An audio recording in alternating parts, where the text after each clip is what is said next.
In 1887, Albert Michelson and Edward Morley observed a puzzling phenomenon while refining their interferometer experiment on hydrogen light.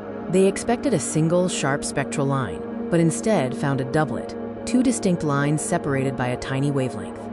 In 1913, Niels Bohr introduced his quantum model, which explained the existence of spectral lines by proposing that electrons occupy discrete energy levels.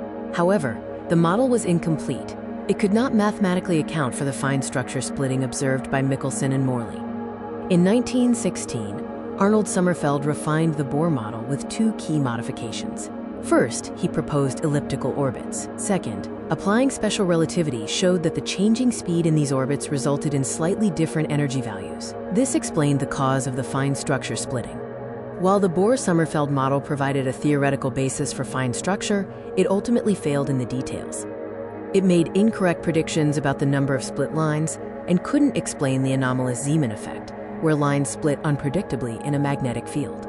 In 1922, the Stern-Gerlach experiment was designed to test whether the magnetic moments of atoms were quantized. Classical theory predicted a continuous smear, while quantum theory, based on Sommerfeld's ideas, predicted the beam would split into distinct components. The experiment resulted in the beam of silver atoms splitting into two distinct components. This result was hailed as proof of the Bohr-Sommerfeld theory. In reality, it was experimental evidence for a completely different phenomenon, one that was misinterpreted at the time. In 1925, Wolfgang Pauli formulated the exclusion principle. No two electrons can have the same set of quantum numbers. To resolve anomalies, Pauli was forced to propose the existence of a fourth quantum number, describing a peculiar, classically non-describable two-valuedness. Professor Paul Ehrenfest created a uniquely encouraging environment at Leiden University.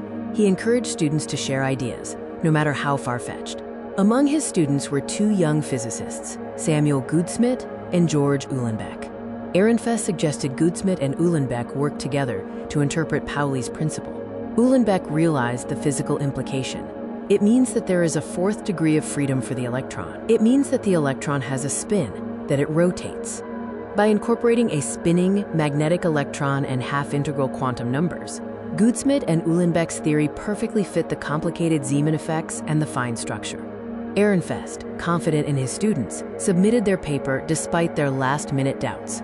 The celebration was short-lived. Werner Heisenberg pointed out a critical error. The calculation for the magnitude of the energy splitting was off by a factor of 2. Niels Bohr remained optimistic, but the factor of 2 remained an unsolved problem. Ralph Kronig had previously developed the idea of electron spin, but was harshly discouraged by Wolfgang Pauli and abandoned the idea. In contrast, Paul Ehrenfest encouraged Goudsmit and Uhlenbeck to publish, leading to the theory's discovery. In 1926, the factor of 2 problem was finally solved by British physicist Llewellyn Thomas. He worked out a forgotten relativistic correction, now known as Thomas precession, which precisely accounted for the missing factor of 2. This completed the theory of electron spin. In 1926, the new Schrödinger model revealed that the silver atoms in the Stern-Gerlach experiment had 0 orbital angular momentum.